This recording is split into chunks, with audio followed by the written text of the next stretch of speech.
Hello students, welcome back to my YouTube channel Jaideep Sir's Maths Mania. In today's video lecture, I will start Marvel paper set solution paper number 6 Standard Maths section A. तो first question आपको दिया हुआ है students true false. उसमें पहला question है sin theta is equal to 4/3 is possible for some angle theta. तो हम सबसे पहले क्या कर देंगे, यहाँ पे एक छोटा सा राइट एंगल ट्राइंगल ड्रॉ कर लेंगे और यहाँ पे मैंने ले लिया theta. Now we know that कि साइन थीटा का इक्वेशन है ऑपोजिट अपॉन हाइपो, ठीक है, और in other words perpendicular upon hypo. तो परपेंडिकुलर हमारा हो गया 4 और हाइपो हमारा हो गया 3. बट हमें पता है कि कभी भी हाइपोटेनियस कोई भी साइड से छोटा नहीं हो सकता, क्योंकि in right angle triangle hypotenuse is a biggest side, ठीक है. तो ये कभी भी पॉसिबल नहीं हो पाएगा. So given statement is false. Then second, tossing a coin considered to be a fair way of deciding which team should get the ball at the beginning of a football game. तो it is a true, क्योंकि आपको पता है कि coin में दो ही sides होती है और जब हम उसे टॉस करते हैं तो हमें पता नहीं होता है कि इसमें हेड आएगा कि टेल आएगा. सो इट इज ट्रू, क्योंकि ये क्या है, फेयर चांस है दोनों टीम्स के लिए. Now question number 3, there are infinite number of tangents to a circle. So given statement is a true, क्योंकि हम सर्कल पे infinite tangents ड्रॉ कर सकते हैं, ठीक है. बट अगर यहाँ पे ऐसा बोला होता कि there are infinite number of tangents at a point of a circle, कोई एक पर्टिकुलर पॉइंट पे हम एक ही टेंजेंट ड्रॉ कर सकते हैं, बट सर्कल पे हम infinite number of tangents draw कर सकते हैं. Now question number 4, a line joining a of 2 2 and b of 2 minus 2 intersect y axis in 0 2. तो given statement is false, क्योंकि अगर हम a of 2 2 a का यहाँ पे है और b का 2 minus 2 यहाँ पे है, इन दोनों को ज्वाइन करती हुई लाइन ड्रॉ करे तो वो कहाँ पे इंटरसेक्ट करेगी, x एक्सिस पे, ठीक है. तो उसके कोऑर्डिनेट क्या होंगे, 2 0. तो given statement is a false. Now question number 5, two different circles have the same area of minor sector of equal arc length. तो given statement is false. Now question number 6, if ABC in AP then B is called arithmetic mean. यहाँ पे आपको printing mistake दी हुई है. अगर कोई भी 3 digits arithmetic progression में हो तो बीच वाले डिजिट को हम बोलते हैं arithmetic mean of A and C. तो गिवन स्टेटमेंट इज ट्रू. यहाँ पे क्या वर्ड आएगा, arithmetic mean. Now filling the blanks. Question number 7, class और फ्रीक्वेंसी बोला हुआ है हमें, और क्या बोला है, C F of class 20 to 30 is equal to blank in the above table. तो आपको पता है सी एफ कैसे फाइंड की जाती है. हम यहाँ पे लिखते हैं क्लास, यहाँ पे होता है फ्रीक्वेंसी का टेबल, और सी एफ में क्या करते हैं हम, फ्रीक्वेंसी का एडिशन. तो 7 + 15 22, 22 + 13 35. तो यहाँ पे आते क्या हो जाएगी, C F 35. Then question number 8, अच्छा क्वेश्चन है, ध्यान देना, चैप्टर 12 का. Length of minor arc is L in the circle with centre O and radius R, then area of minor sector. तो अभी लेंथ ऑफ आर्क जब भी दिया हो तो हमें पता है कि हमारे पास एक इक्वेशन है लेंथ ऑफ आर्क के लिए, L is equal to pi R theta upon 180. उस पे से हमें क्या मिलेगा, थीटा की वैल्यू, क्योंकि अगर हमें area of minor sector find करना हो तो हमारे पास कंपलसरी थीटा होना चाहिए, जो कि नहीं है. तो यहां से मैंने थीटा की वैल्यू बनाई, क्या बनाई, theta is equal to L multiply 180 upon pi R. Theta को इस साइड रखा, बाकी सबको लेफ्ट हैंड साइड लेके गए, तो थीटा इज इक्वल टू एक वैल्यू मिली, और वो वैल्यू मैंने रखी एरिया ऑफ माइनर सेक्टर के इक्वेशन में, pi R square theta upon 360 में. थीटा की वैल्यू रखने के बाद after simplification we will get 1/2 L into R. Got it. तो क्या मिला हमें आंसर, जब भी लेंथ ऑफ आर्क दिया हो तो डायरेक्टली माइनर सेक्टर हमें फाइंड करना हो तो इसके लिए ये इक्वेशन भी है 1/2 L into R, where L is length of arc and R is radius of circle. Now question number 9, M of AB is the midpoint of line segment AB. हमें क्या बोला है, एक लाइन सेगमेंट दिया हुआ है AB, उसका एक मिड पॉइंट है m. तो आपको पता है कि m फाइंड करने का इक्वेशन है हमारे पास x1 + x2/2 y1 + y2/2. तो यहाँ पे क्या आएगा आंसर, a. यहाँ पे भी आई थिंक आंसर में प्रॉब्लम है, तो एक बार चेक कर लेना. आंसर क्या आएगा, a according to mid point theorem. Now question number 10, if theta is the measure of an acute angle and y sin theta is equal to x cos theta, then what we have to find x sin theta minus y cos theta, x sin theta plus y cos theta is equal to blank. ये चीज हमें find करनी है। तो ऐसा equation आपकी text book में भी है। तो सबसे पहले हमें ट्रिग्नोमेट्रिक इक्वेशन में ये कंफ्यूजन होता है कि प्रूव कैसे करें और कहां से स्टार्ट करें। तो अगर मैं यहाँ पे देखूं तो मेरे पास जो वैल्यू है वो y sin theta is equal to x cos theta के फॉर्म में। तो मैं क्या करूं, सबसे पहले यहाँ पे ट्रिग्नोमेट्री एक साइड कर दूं और वेरिएबल्स एक साइड कर दूं। तो यहाँ पे क्या हो जाएगा, अगर cos थीटा को मैं इस साइड लेके गया तो y आ जाएगा यहाँ पे नीचे डिनोमिनेटर में, and sin theta upon cos theta हमें पता है कि क्या होता है tan थीटा। तो tan theta is equal to x upon y। ये जो मेरे पास वैल्यू बनी वो किसकी बनी, tan थीटा की, और मुझे जो फाइंड करना है वो किसके फॉर्म में, sin एंड cos। तो हमें पता है कि अगर sin और cos को मुझे tan में कन्वर्ट करना हो तो एक ऑप्शन है हमारे पास, एक रास्ता है, दैट इज कि मैं न्यूमरेटर एंड डिनोमिनेटर में किससे डिवाइड कर दूं, cos थीटा से। तो मैंने क्या किया, divide by cos theta in numerator and denominator. तो यहाँ पे अगर cos थीटा से डिवाइड किया तो sin upon cos tan theta, cos theta cut, again sin upon cos tan theta plus cos theta cut. तो आंसर क्या मिला हमें, x tan theta minus y upon x tan theta plus y, और tan theta की value हमने already बना के रखी है, that is x upon y. तो अगर ये वैल्यू मैं यहाँ पे रखूँ तो x into x upon y minus y, तो x इंटू एक्स स्क्वायर, और ये y जाएगा एलसीएम में, डिनोमिनेटर कट, तो आंसर क्या आया, x square minus y square upon x square plus y square. और काफी सारे स्टूडेंट को ये भी कंफ्यूजन होता है कि सर हमें कैसे पता चलेगा, हम कैसे अपना माइंड यूज करें। बट ये कैसे होगा, जितने आप ट्रिग्नोमेट्रिक इक्वेशंस ज्यादा प्रैक्टिस करोगे उतना ही आपके लिए बेनिफिट है, उतने ही आपका माइंड खुलता जाएगा ट्रिग्नोमेट्री के बारे में, ठीक है। तो टेंशन मत लेना, 15 पेपर सेट हम स्टैंडर्ड के और 15 बेसिक के सॉल्व करेंगे तो ऑटोमेटिकली आपको फिर पता चलने लगेगा कि कौन से क्वेश्चन में कैसे मेथड अप्लाई करना है। Now question number 11, with respect to an arithmetic progression series, if a is equal to 1, an is equal to 20 and sn is equal to 399, then n is equal to blank। तो हमें पता है कि जब भी sn and an दोनों हमारे पास हो तो हमारे पास एक फॉर्मूला है n फाइंड करने के लिए कि sn is equal to n by 2 into a plus an।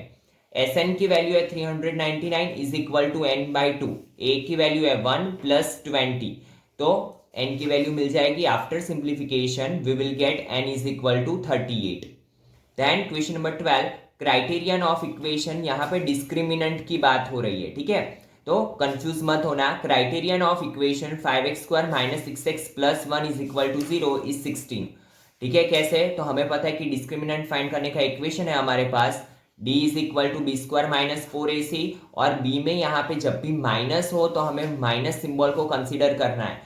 तो after simplification we will get d is equal to 16। Now MCQs, first question दिया हुआ है, the graph of equation 2x minus 3y plus 6 is equal to 0 intersect y axis at blank point. तो ये आपका basically question है 9th का। आपको पता है कि इसका ग्राफ कैसे ड्रॉ किया जाता है। देखो यहाँ पे क्या करेंगे हम, सबसे पहले अगर यहाँ पे 2x माइनस 3y, इक्वेशन क्या हो जाएगा हमारा, 2x minus 3y is equal to minus 6, ठीक है। नाउ अगर मैं x0 ले लूं तो y की वैल्यू क्या मिलेगी, 2। यहाँ पे देखो x0 लिया तो मुझे मिला y2, और x2 लिया तो y मुझे क्या मिला 10/3, क्योंकि यहाँ पे हमारे जो ऑप्शन है 0 2 2 0 0 3 एंड 0, तो देखो यहाँ पे x0 एंड 2 ही है, तो हमें दोनों ऑप्शन से चेक करना पड़ेगा। मैंने बाकी वैल्यूज क्यों नहीं ली, क्योंकि मेरे पास 4 ऑप्शन है, उसमें x मुझे 0 एंड 2 दो ही डिजिट्स में दिया हुआ है, बाकी यहाँ पे भी 0 है, यहाँ पे भी 0 है, ठीक है। तो हमारा ऑप्शन क्या आएगा 0 2, क्योंकि मैंने 0 रखा है x, तो मुझे y क्या मिला 2। Now question number 14, there are 40 steps to reach a temple, each step has a height 30 centimeter, then what is the total height। देखो टेम्पल पे रीच करने के लिए कितने स्टेप्स है 40, और हर एक स्टेप की हाइट क्या है 30, तो 40 मल्टीप्लाई 30 करोगे तो 1200 सेंटीमीटर, और 1200 को मीटर में कन्वर्ट करना हो तो divide by 100, so answer is 12 metre. Then the probability of getting 81 marks out of 80 in the question paper in your hand, आपके हाथ में क्वेश्चन पेपर है 80 मार्क्स का, 80 में से कभी भी 81 आ सकते हैं, नहीं आ सकते, ठीक है। तो ये इम्पॉसिबल इवेंट, और इम्पॉसिबल इवेंट की प्रोबेबिलिटी क्या होती है 0, तो आंसर क्या आएगा 0। Then question number 16, the volume of cone having same radius and height x centimeter is, तो हमें पता है कि वॉल्यूम ऑफ कोन का इक्वेशन है 1/3 pi R square H, radius क्या है हमारी x and height is also x, तो after simplification we will get 1/3 pi x cube. Now question number 17, which of the following is true for quadratic equation. ये theoretical objective है, यहाँ पे आपको याद रखना है कि कभी भी क्वाड्रेटिक इक्वेशन में ए स्क्वायर एंड बी स्क्वायर का एडिशन जीरो नहीं हो सकता है. ठीक है, ए स्क्वायर क्या है, coefficient of A and coefficient of y क्या होता है बी. अगर इन दोनों को स्क्वायर का एडिशन करो तो वो कभी भी जीरो नहीं आएगा. Then question number 18, if A and B are complementary angles, यहाँ पे भी एक प्रिंटिंग मिस्टेक है, ए एंड बी क्या है, complementary angle, then cos A into cosec B is equal to blank. तो हमें पता है कि कॉम्प्लीमेंट्री एंगल का मीनिंग होता है दो एंगल का एडिशन 90 डिग्री. तो यहाँ पे भी a प्लस बी क्या है 90, तो b इज इक्वल टू क्या होगा 90 माइनस ए. अगर मैं b की जगह पे 90 माइनस ए रखूं तो as we know that 90 cosec को क्या बना देगा sec, and cos and sec are reciprocal of each other. हमें पता है कि कॉस सेक ए को क्या मैं लिख सकता हूं 1 अपॉन कॉस ए, तो कॉस ए कैंसिल आउट, तो कॉस ए इंटू सेक ए क्या हो जाएगा 1. Answer is 1. Then question number 19, HCF of AB is equal to 45 and A into B is equal to 30,375. Then LCM of AB is blank. तो देखो हमारे पास जब भी HCF और LCM के फॉर्म में कोई क्वेश्चन हो तो एक चैप्टर 1 का एक फॉर्मूला है, दैट इज रिलेशन फॉर्मूला. क्या है formula, HCF of AB into LCM of AB is equal to A into B. HCF की वैल्यू रख दो 45, LCM की जगह पे, एंड A इंटू बी दिया हुआ है 30,375. तो LCM क्या मिलेगा 30,375 divide by 45, so LCM is 675. So D is right option.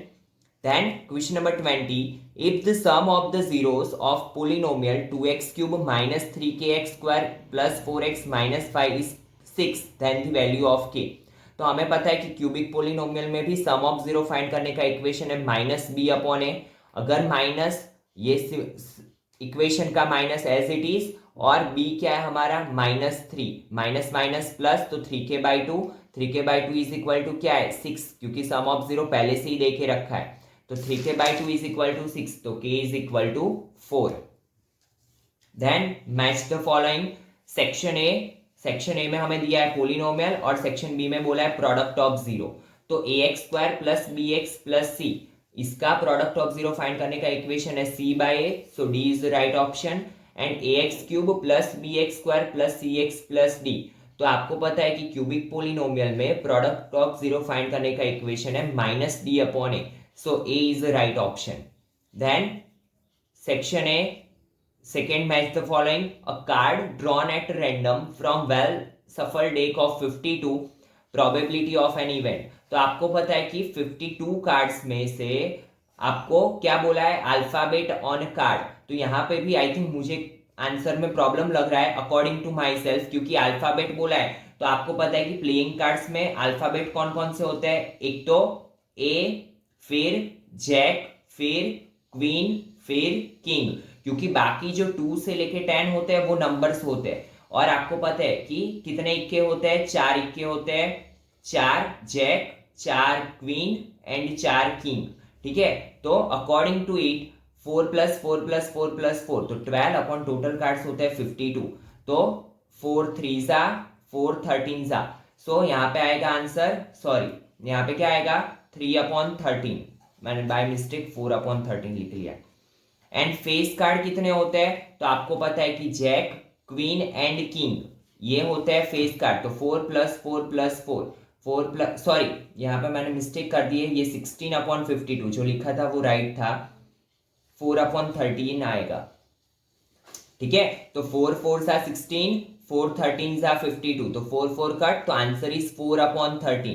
किसका, अल्फाबेट्स ऑन कार्ड, क्योंकि यहाँ पे हम 4 अल्फाबेट्स देखते हैं प्लेइंग कार्ड्स के अंदर. एक होता है एस, एक होता है जैक, एक होता है क्वीन, एक होता है किंग, और चारों के 4 पेज कार्ड्स होते हैं. तो 4 4 सा 16, 16/52.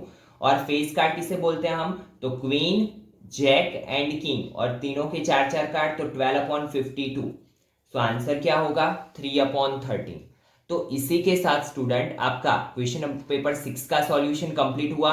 और आपको हर एक पेपर, पहले स्टैंडर्ड पेपर हम कंप्लीट करते हैं और फिर बेसिक, क्योंकि ऑब्जेक्टिव्स में ऐसा स्टैंडर्ड बेसिक कुछ भी नहीं है, तो ये बेसिक वाले स्टूडेंट्स के लिए भी बहुत इंपॉर्टेंट है स्टूडेंट्स। और ऑब्जेक्टिव्स में आपको कोई भी ऑप्शंस मिलने वाले नहीं है, तो पहला फोकस आप ऑब्जेक्टिव्स पे रखो अगर आपको स्कोर करना हो अच्छा तो। ठीक है, then we will start next section. तो पहले सब पेपर का सेक्शन ए कंप्लीट करेंगे, then we will start section B. और जैसे ही गाला पेपर सेट आ जाते हैं हम गाला पेपर सेट का सॉल्यूशन भी डिस्कस करेंगे। ठीक है, चलिए मिलते हैं नेक्स्ट लेक्चर में। Thank you students.